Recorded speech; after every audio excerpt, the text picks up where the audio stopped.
Inilah video amatir yang merekam kebakaran dari bangunan pabrik setinggi 10 meter di area smelter. Kepulan asap hitam membumbung ke udara hingga terlihat dari wilayah Kecamatan Bungah dan Manyar.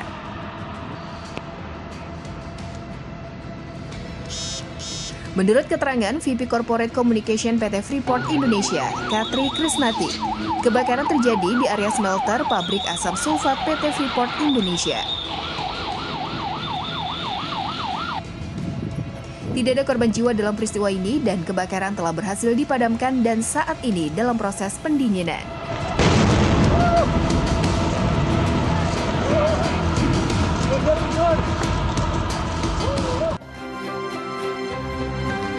Assalamualaikum pemirsa, bagaimana kabar Anda pagi ini? Semoga sehat dan selalu semangat. Seperti biasa, sebelum beraktivitas, kita update dulu yuk seputar informasi menarik agar pagi Anda lebih berisi. Bersama saya, Erlang Purbaya, inilah Cakrawala selengkapnya.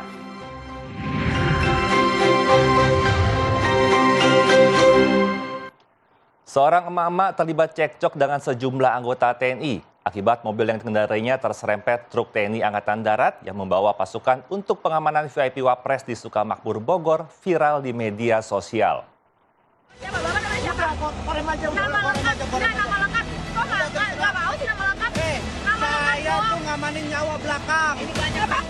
Kamu pikir saya bukan nyawa, kamu tahu? Inilah video viral di media sosial yang diunggah oleh akun bernama Milanta. Dalam video tersebut, suara seorang ibu yang protes ke anggota TNI AD yang mengendarai truk bermuatan 31 anggota TNI yang akan mengamankan VIP kegiatan Wapres di Sukamakmur. Mobil yang dikendarai si ibu terserempet truk TNI AD ini hingga mengalami kerusakan bagian belakang. Ngamanin nyawa belakang. Ini banyak apa? Kejadian tersebut, truk dalam posisi tanjakan ke arah Sukamakmur. Sementara mobil yang dikendarai si ibu dari atas menuju bawah dan kondisi sebelah truk jurang yang sangat curam. Kondisi jalan yang tidak lebar mengakibatkan mobil si ibu terserempet. Apa nih?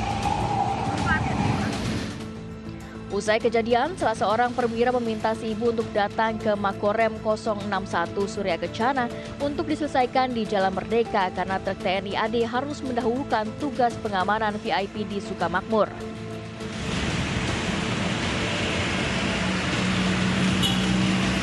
Kita duduk bersama, kita buka ruang mediasi untuk kita duduk bersama, kita selesai. Ini permasalahan kecil sebenarnya, cuma karena framing media yang begitu luar biasa sehingga ini menjadi atensi kita bersama, kan jadi nggak enak. Kita berharap tidak ada, walaupun kami merasa dirugikan secara imaterial, kami menggugah, mari kita duduk bersama. Sampai berita ini diturunkan, si ibu pemilik akun Milanta ini belum bisa dihubungi dan belum ada komunikasi. Pihak Korem 061 Surya Kencana meminta agar ibu tersebut bersedia datang. Jika memang harus mengganti kerugian, maka pihak Korem siap mengganti. Namun pihak Korem 061 Surya Kencana Bogor pun merasa dirugikan dengan informasi yang viral di media sosial tersebut. Kamu pikir saya bukan nyawa, kamu tabrak mobil saya? Truk tronton menabrak 3 kendaraan saat melintas di Jalan Lintas Timur Sumatera. Seluruh kendaraan yang terlibat kecelakaan mengalami ringsek pada bagian depan.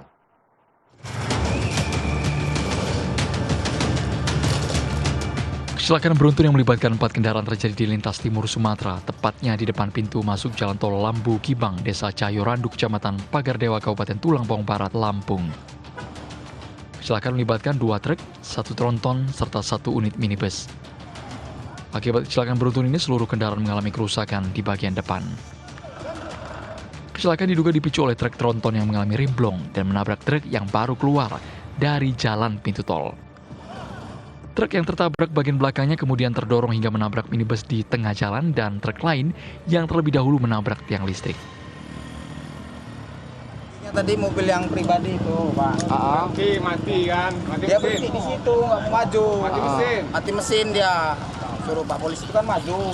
Mati mesinnya. Saya mau masuk ke lintas ini. Mobil tronton itu blong remnya. Jadi saya diseret sampai ke sini. Berapa mobil yang kesana tadi, Pak? Saya sama ini mobil pribadi. Dua mobil ya.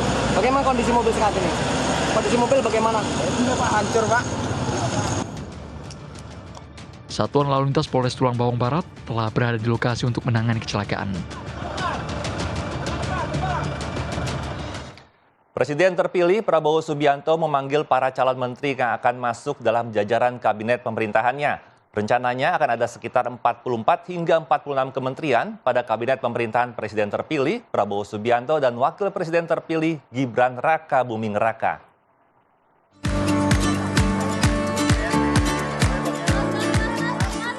Pertemuan Prabowo dengan sejumlah kandidat menteri berlangsung di kediamannya di Jalan Kertanegara 4, Jakarta Selatan.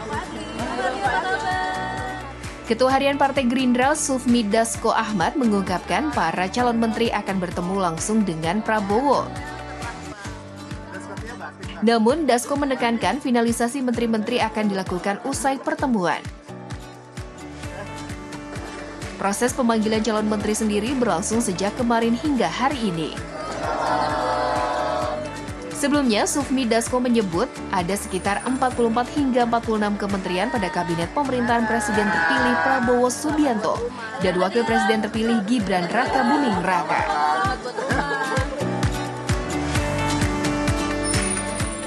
Sementara itu pemirsa, dalam masa kampanye pemilihan Gubernur Jakarta, Cagup dan Cawagup Jakarta terus melakukan kegiatan safari politik.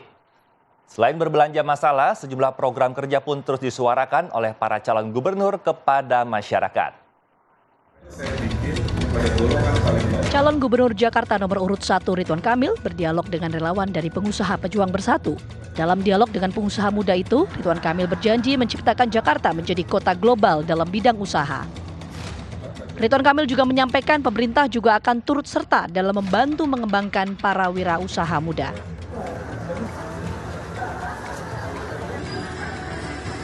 Sementara Dharma Pongrekun, calon gubernur Jakarta nomor urut 2, melakukan belusukan ke Kampung Rawa, Kelurahan Johor Baru, Jakarta Pusat. Dalam kegiatannya ini, Dharma mendengarkan keluhan warga terkait kesulitan yang dihadapi dalam menjalankan industri tempe dan tahu, yaitu harga bahan baku yang mahal dan sulit didapatkan.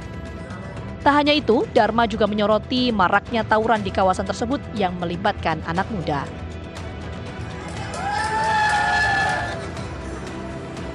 Calon Gubernur Jakarta Pramono Anung menghadiri hari jadi ke-64 keluarga Nababan di Bilangan Cipinang, Jakarta Timur.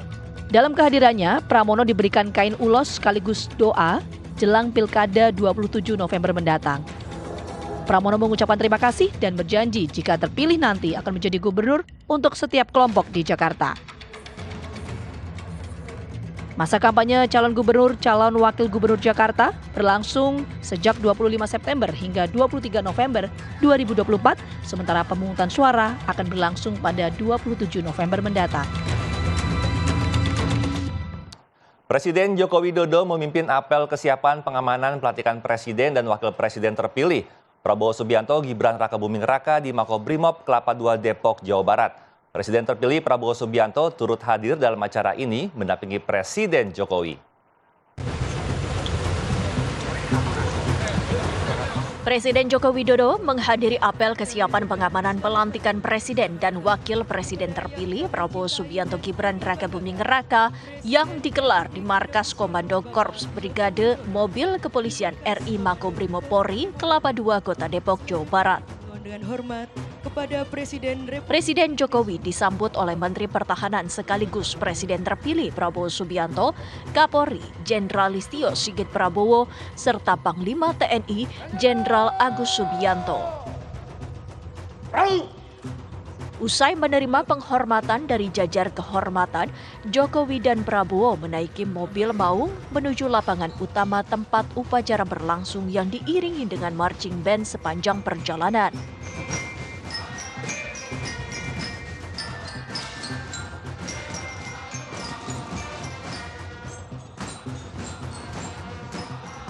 Pada kesempatan ini, Presiden mendapat penghargaan medali kehormatan, keamanan, dan keselamatan publik Laka Praja Samraksana dan pemberian gelar warga kehormatan Korps Brimob Polri.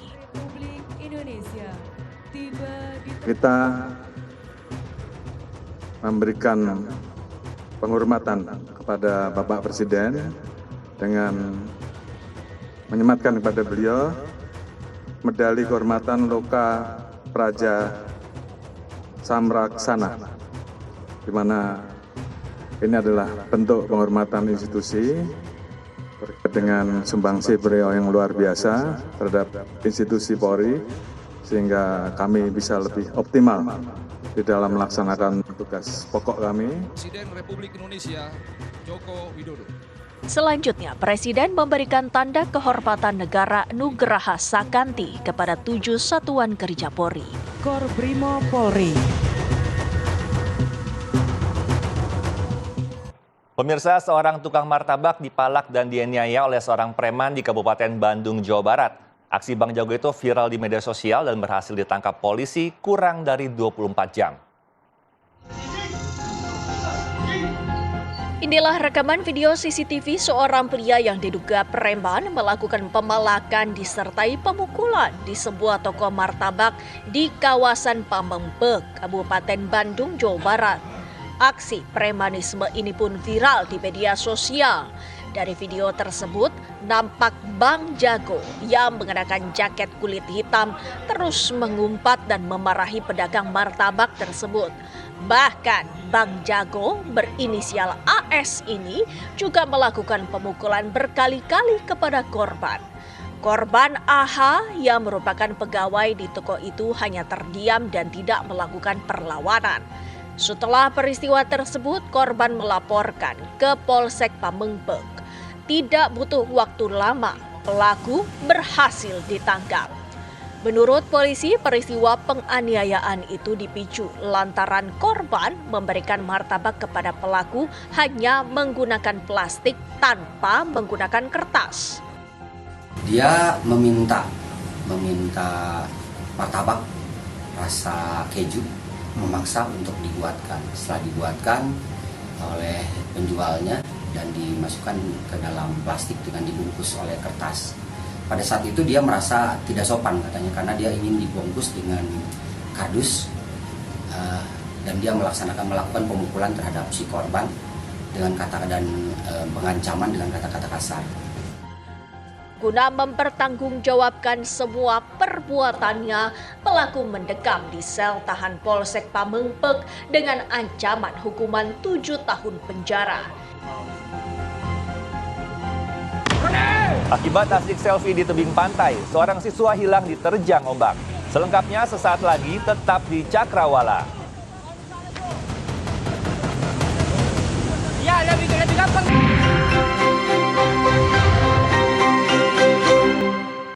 Terima kasih Anda masih setia menyaksikan Cakrawala bersama saya Erlang Purbaya.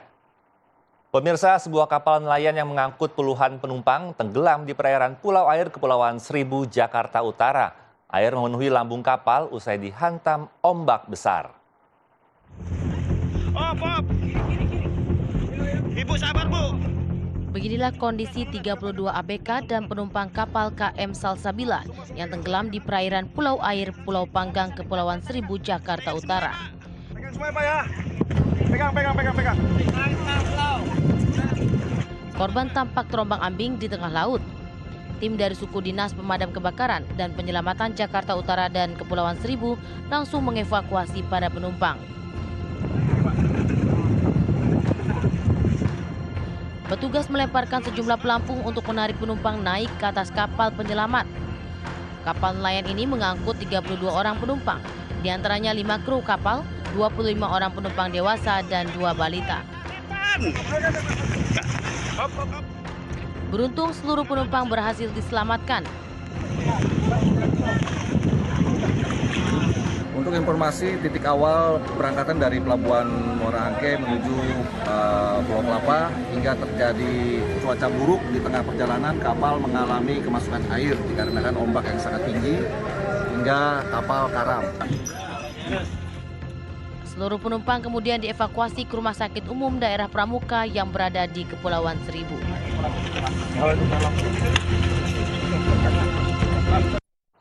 Asik bersuah foto di tepian tebing pantai Kedung Tumpang, Tulung Agung, seorang pelajar hilang setelah diterjang ombak besar. Hingga saat ini korban juga belum ditemukan.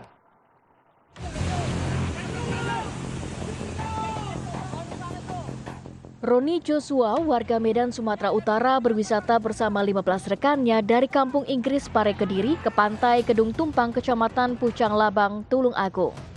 Saat itu korban berada di kawasan tebing di pinggir laut pantai Kedung Tumpang untuk bersuah foto. Korban sengaja berada di tepian tebing curam untuk mendapatkan momen yang bagus saat ombak menerjang karang. Meski korban sempat berlindung di balik karang, namun tiba-tiba muncul gelombang besar dan menghantam korban dan sejumlah rekannya. Sejumlah saksi mata yang mengetahui tidak berani memberikan pertolongan. Kondisi gelombang laut cukup besar dan berbahaya, hingga saat ini korban masih dinyatakan hilang. Tim SAR gabungan masih berusaha melakukan upaya pencarian korban dari jalur darat. Korban bersama rombongannya turun dan foto-foto. Ada dari salah satu temannya ini yang tersambar ombak dan tersambar ombak dan sampai sekarang belum ditemukan. Jika kondisi gelombang telah aman, tim SAR akan melakukan upaya pencarian melalui jalur laut. Pencarian akan dilakukan melalui Pantai Side, Kecamatan Kalidawir. Miris, di Sukabumi, Jawa Barat, sejumlah guru dan murid harus bersusah payah menuju tempat sekolah menggunakan perahu bantuan khusus untuk menyusuri Sungai Cikaso sejauh 5 km dengan waktu tempuh sekitar 45 menit.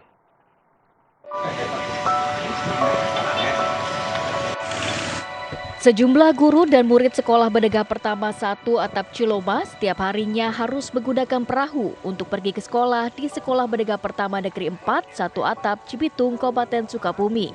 Perahu yang digunakan oleh guru dan pelajar ini merupakan bantuan Dinas Pendidikan Kabupaten Sukabumi pada 5 tahun silam dan kondisinya sekarang sudah mulai rapuh dan sangat tidak layak. Sehingga sering terjadi kebocoran pada lambung perahu, bahkan mesin pun sering mogok. Jarak tempuh perjalanan para pendidik dan pelajar untuk tiba di sekolah memakan waktu kurang lebih 45 menit pada saat kondisi air tenang. Kendala lain yang dialami perahu sebagai satu-satunya alat transportasi ini adalah ketika cuaca buruk. Tak jarang ketika hujan tiba, sekolah terpaksa diliburkan. Selain itu, nakoda perahu itu merupakan seorang guru, sehingga jika guru yang satunya ada kendala sakit, bahkan ada keperluan dinas, terpaksa nakoda perahu menyewa orang lain dan bahkan berhenti beroperasi sehingga terpaksa sekolah pun diliburkan. Rasa takut sering melanda para siswa ini ketika menggunakan perahu. Pasalnya, perahu yang ia tumpangi sudah mulai rapuh dan sering terjadi kebocoran. Ya, ada rasa takutnya dikit soalnya perahunya udah agak jelek, Pak. Di sekolah tersebut sedikitnya ada 20 murid yang mengikuti kegiatan belajar mengajar dan ada 4 guru, salah satunya Pak Yudi Hermawan. Ketika kendala perahu itu sendiri ya, ketika macet mesinnya, kendala sama mesinnya. Yang kedua ketika terjadi kebocoran pada perahunya. Para guru dan murid berharap segera ada bantuan perahu yang layak agar perjalanan mereka mengarungi Sungai Cikaso ini menuju ke sekolah lebih terjamin keselamatannya. Dari Sukabumi, Jawa Barat, Rizky Kustana, TV One mengabarkan. Kita beralih ke berita lainnya. Pemirsa, Polda Jawa Timur menahan dan menetapkan sebagai tersangka seorang babysitter yang memberikan obat steroid pada bayi yang dirawatnya. Pelaku mengaku memberikan obat steroid kepada anak asuhannya saat anak itu tidak mau makan.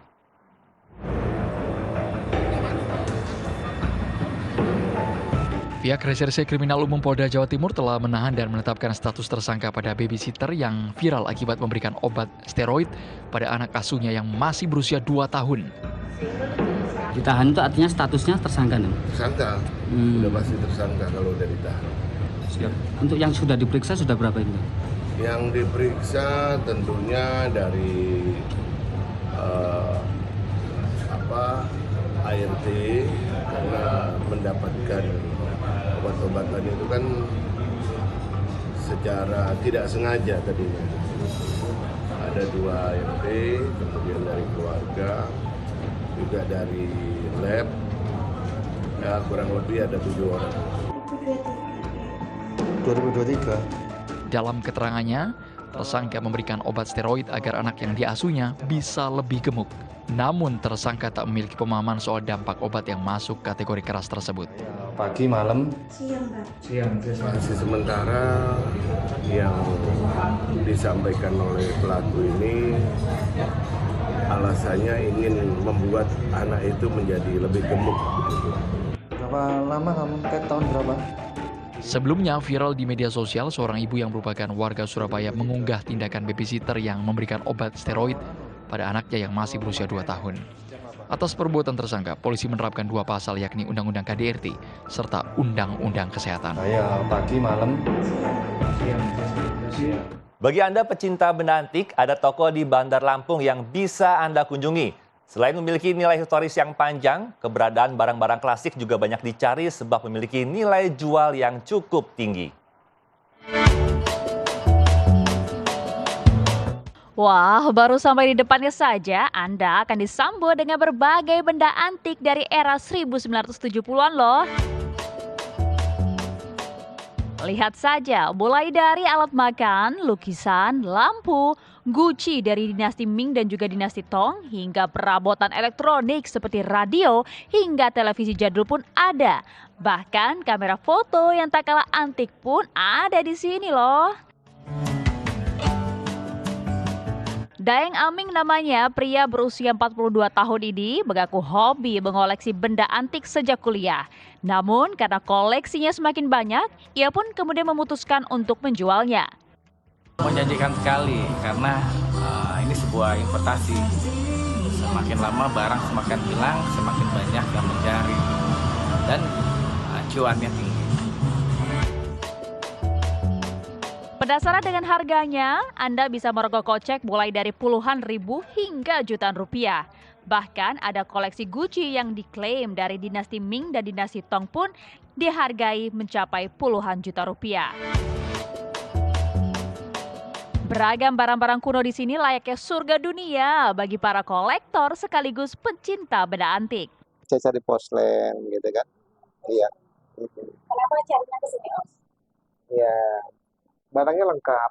Untuk di Lampung ya mungkin ini yang terlengkap gitu loh. Daeng Aming berharap usahanya semakin diminati karena benda antik ini memiliki nilai sejarah dan estetika yang tak ternilai. Apakah Anda tertarik? Berita ini sekaligus menutup perjumpaan kita pagi ini. Saya Ella Purbaya beserta kru bertugas pamit undur diri. Tetap semangat, sampai jumpa dan wassalamualaikum.